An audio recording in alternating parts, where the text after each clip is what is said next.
Hello friends, welcome back to my YouTube channel S J classes. तो आज हम लेके आए हैं प्रैक्टिस सेट 13 फॉर गेट 2022, जो कि हमारा नेक्स्ट मंथ होना है, GATE architecture and planning exam. और 15 जैन से एडमिट कार्ड भी रिलीज़ हो जाएंगे। तो आप सब अपने वेबसाइट गेट 2022 की वेबसाइट पे जाके अपना लॉगिन करके अपना एडमिट कार्ड डाउनलोड कर सकते हैं। तो चलिए आज के वीडियो स्टार्ट करते हैं। वीडियो स्टार्ट करने से पहले आप सभी से मेरा रिक्वेस्ट है कि अगर आपको मेरा वीडियो पसंद आए तो प्लीज़ लाइक करें, सब्सक्राइब करें और कमेंट भी ज़रूर करें। इन केस आपको कोई क्वेरी है या आपकी कोई प्रॉब्लम है किसी क्वेश्चंस में, तो आप मुझे कमेंट भी कर सकते हैं। और मेरा टेलीग्राम चैनल जो जिसका लिंक डिस्क्रिप्शन में दिया हुआ है, वहाँ से आप मेरे टेलीग्राम चैनल को ज्वाइन करके वहाँ भी आप अपनी क्वेरीज रेज कर सकते हैं। तो चलिए आज की वीडियो स्टार्ट करते हैं। So, first question: in classical architecture, the term crepidoma refers to. Options are: top step of the step platform upon which colonnades of temple column are placed, major horizontal structures element supporting the roof, C, the entablature supporting a triangular structure, and D, a multi-level platform upon which the superstructure of the building is erected. So, crepidoma term is referring to a multi-level platform upon which the superstructure of the building is erected. So answer here is D. Let's see each of the options. So crepidoma is an architectural term for part of structure of ancient Greek buildings. And the crepidoma is a multi-level platform on which the superstructure of the building is erected. Each level typically decreased in size, incrementally going upwards, forming a series of steps along all or some sides of the building. So if you see in this picture, so this one is crepidoma. So crepidoma is a stepped platform upon which the superstructure of the building is erected. So this one is crepidoma. Next one, if we see the other parts of the building which are also important. So in classical Greek architecture, a stipulate is the top step of the crepidoma, the step platform upon which colonnades of the top buildings are placed. So जो top step होता है उसको stipulate बोलते हैं. This one is stipulate. If you see in the image, this one is stipulate and crepidoma is complete platform. So if we see the top, if option A will be corrected if in place of crepidoma here stipulate will be asked. So then only option A is corrected. Next one is a pediment. A pediment is an architectural element found partially in classical architecture and its derivatives, consisting of a gable, usually of a triangular shape, placed above the horizontal structure of the entablature, typically supported by columns.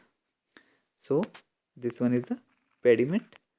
So pediment is completely this, an architectural element formed particularly in classical architecture and its derivative consisting of gable and usually a triangular shape. So this one is a pediment. And the entablature supporting a triangular structure is pediment. And last one is entablature. The entablature is a major horizontal structure element supporting the roof and enhancing the entire building. Let me clear this.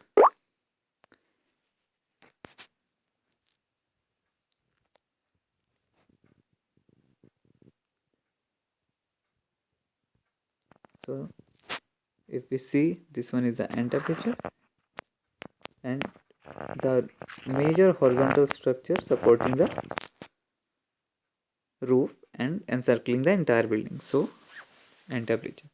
So answer is D, but I have explained all four options in description. So I hope now you understand the meaning of all the four parts.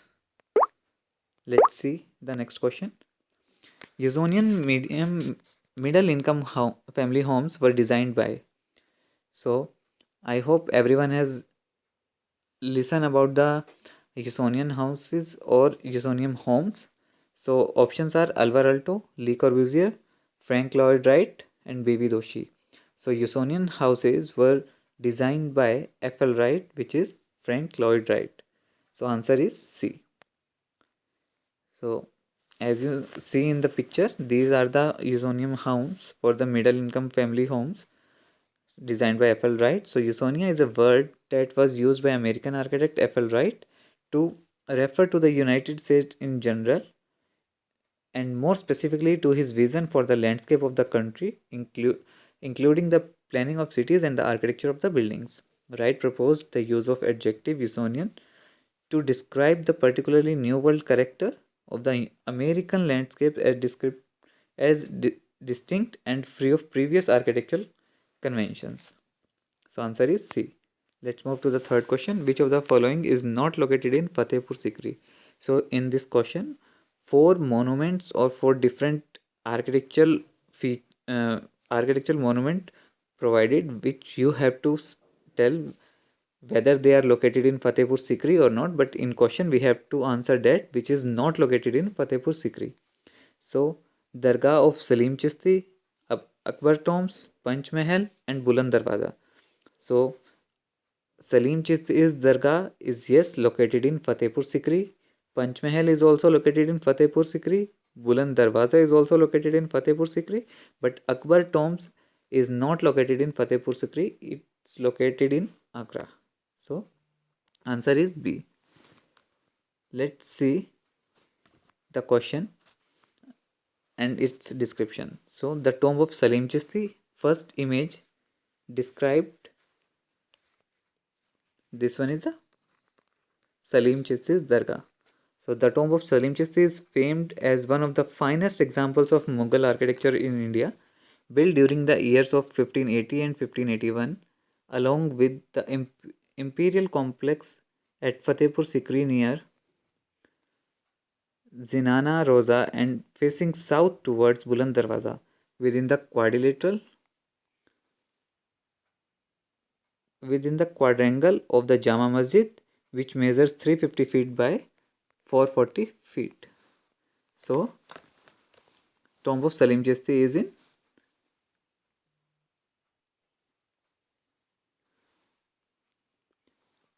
next one is Akbar tombs. Akbar tombs or Akbar the Great tomb is a tomb of Mughal Emperor Akbar. It was built in 1605 to 1613 by his son Jahangir and is situated in 919 acres of grounds in Sikandra as a sub of Agra, Uttar Pradesh, India. So this one is the Akbar's tomb located in Sikandra, a sub-district of Agra. Next one is Panch Mahal. Panch Mahal is a place in Fatehpur Sikri, UP, India. The Panch Mahal main 5-level place were commissioned by Akbar. This structure stands close to Zinana quarters, which supports the supposition that it was used for entertainment and relaxation.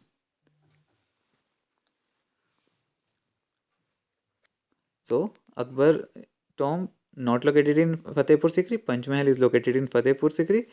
Panch Mahal, as the name suggested, five uh, 5-level palace. Next one is Buland Darwaza or the Door of Victory, which was built in 1602 AD by Mughal Emperor Akbar to commemorate his victory over Gujarat. It was the main entrance of the Jama Masjid at Fatehpur Sikri, which is 43 km from Agra, India. Buland Darwaza is the highest gateway in the world and it is an example of Mughal architecture. So Fatehpur Sikri is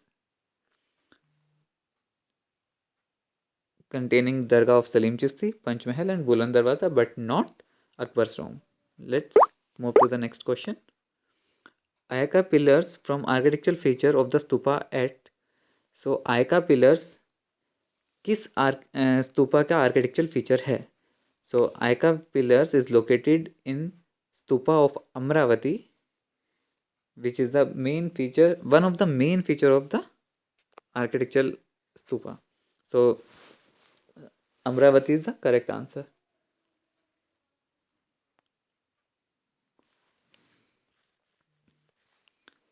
So if you see in this image, these are the 5 pillars which are facing towards the Toran, and in this, these 5 are the Ayaka pillars. So 5 pillars were mounted on the top of each of the Ayaka platform. The Ayaka platform may have been used in the rituals which took place at the Amravati Stupa. A small platform extended out of the front. At each of the gateways, 5 pillars were mounted on top of each of the Ayaka platform, and the Ayaka platform may have been used in the rituals which take place at Amravati Stupa. Facing each gateway into the Amravati Stupa, which was a group of 5 pillars, the 5 pillars were mounted on the Ayaka platform and extended out of it. So these are the, if you see in this image also, if you see, this is a carving of over stone, stupas carving over stone, and this is the individual's image of the these Ayaka pillars. So Ayaka pillars is the feature of Amravati Stupa. Let's move to the 5th question. Ogee arches were features of. So Ogee arches किस architecture का feature है? Options are English Gothic architecture, Roman architecture, Renaissance architecture, and Byzantine architecture. So Ogee arches were feature of English Gothic architecture. Let's see the explanation. So Ogee arches were also a feature of English Gothic architecture in the later 13th century. An ogee is a decorative line formed by 2 connected curves. The upper curve is concave or bowed inward like in the inside of a bowl. The lower curve is convex or curved outward like part of sphere. So if I say, or if I have to explain this, so if this is bowl, so this half part is, this half part of the arch is concave, and if you see the another part, bowl will be created here. So it is both, these are opposite to each other. So first one is concave first, and another one is convex. So curved outward like a part of sphere, where the 2 curves are linked together, they form a S-shaped curve. So this is creating a S-shaped curve. If you see in, these are the examples of ogee arches. An ogee arch then uses 2 ogees to form an arch, means दो S shape curve use करेंगे तो एक ogee arch बनेगी. They meet at the top of the arch to a point. So this is also an example. This is also an example. This is also an example of ogee arches. Let's move to the next question. The brickwork is not measured in cubic meter in case of. I hope everyone has knew in which case the brickwork is not measured in cubic meter. Reinforced brickwork, half brick wall, brickwork in arches, or brickwork in foundation. So brickwork is not measured in cubic meter in case of half brick wall.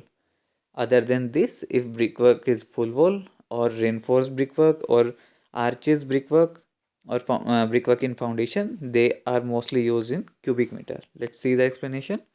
So as you see in the picture, only in the case when half brickwork is mentioned, in that case cubic meter is not measured for half brickwork.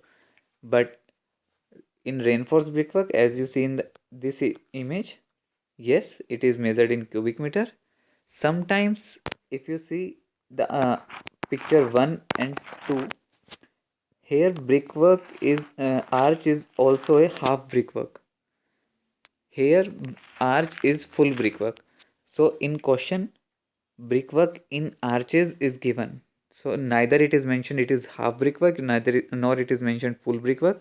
But in most of the major cases, arches are in full brickwork.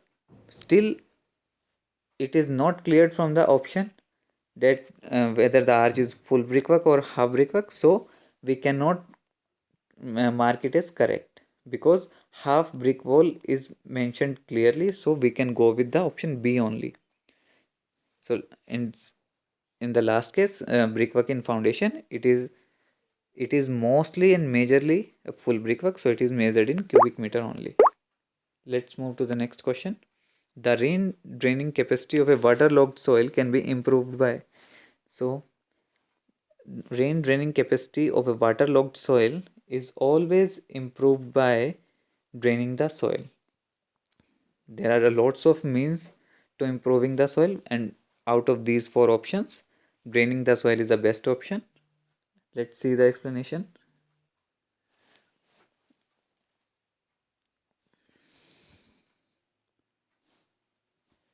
Soil drainage is a natural process by which water moves across, through, and out of the soils as a result of the force of gravity. A well drained soil is soil which infiltrates the water at moderate rates. In well drained soils, half of the pores are filled with solid minerals having 2 to 5% organic matter, and remaining the half pores are filled with water. So, it, bearing capacity of waterlogged soil can be increased by draining the soil. Next one is, if we see the grouting, grout is usually a mixture of cement, sand, chemical, and water that are used to fill the gaps. They are used in repairing the concrete cracks, filling gaps in tiles, waterproofing, and gaps of ceiling. There are various types of grouting like cement, chemical, bituminous, etc. And another option is a compacting the soil. So compactions of the soil used to reduce the voids ratio and to increase the density and the strength of the soil. Compaction may be done by the done for the partially saturated or for the dry soil. Compaction cannot be done in waterlogged area. So option 3 is always incorrect if we're talking about the drained soil, because it cannot be done in waterlogged areas. So compaction done for fully saturated soil is known as consolidation. Let's move to the next question. Writer refers the depiction of Ganga and Yamuna in temple architecture. Which writer refers this? So the writer whose refers temple architecture, whose refers Ganga and Yamuna, which relates to temple architecture books, and that is Kalidasa. So Kalidas is the writer who refers to the depiction of Ganga and Yamuna in temple architectures. So answer is C. Let's move to the next question. The window which is provided in flat roof of a room is known as, options are dormer window, lantern window, lowered window, and sky window. If you know all these windows, then you have to definitely go with this question. Otherwise, skip such questions in which you are confused. Or you have to see the options. Definitely options will be four only, so all the four options will be there. But for such question, you have to understand all the four types of window which what it is said. So the window which is provided in a flat roof of a room is known as lantern window. Why lantern window? Let me show you the all the four windows. So if you see all the four window, first one is the dormer window, this one is the lantern window, this one is lowered window, and this one is the sky window. Sky windows are available in a lots of varieties. So if I say this is a lantern window, but this is also a type of sky window. But here only where option is given as sky window, but we cannot say lantern window is sky window, but sky window is not a lantern window always. So that's why option B is the only option which is mostly and more accurate than sky window. Let's see what are other types of window also. A dormer is a roofed structure often containing a window that projects vertically beyond the plane of the pitched roof. A dormer window is a form of roof window. Dormers are commonly used to increase the usable space in a loft and to create window openings in a roof plane. If you see, this is the roof, so dormer window will be like this. It is also a roof window, but it is always constructed on a tapered surface. But we have to answer the question on the basis of flat roof. That's why Dormer is incorrect. Next one is a lantern window. A lantern window is a window or a covered glass openings that is designed let the natural light flow in. In some areas, roof lantern are simply referred as the skylights. Lantern windows are simply referred as skylights. But skylights is not mean that it is a lantern window only. Next one is a louvered window. Louvered window is a window, blind, or a shutter which horizontal slats that are angled to admit light and air but to keep out rain and direct sunshine. The angle of the slats may be adjustable, usually in blinds, window, or fixed. Like in this, these are the slats which can be adjustable or fixed depend on the usage. So this one is the louvered window. Skylights or roof lights are more generally terms and are often interchanged. Skylights generally refer to window fixed into the roof, similarly to a roof window. So these are one type of the roof window. This is also a type of roof window. So more accurate answer is B only, lantern window. Let's move to the last question of today's video. Weep holes were provided in retaining and breast walls. Why? Why we have to provide? To drain off the water from the filling, to ventilate the stone masonry, to add architectural beauty, to increase compaction of the earth retain. So, weep holes are provided to drain off the water from the filling.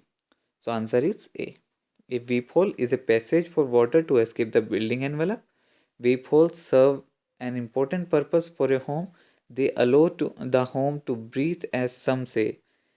Since there are many chances of water to enter the home, weep holes allow the water to exit. So, if you see in the pictures, these are the weep holes. Sometimes it is this element is also used to just add as a element at the outer surface of the weep hole, like it is used here. So weep holes are used to drain out the water. If this is here is a section also in which you have seen this is the inside area.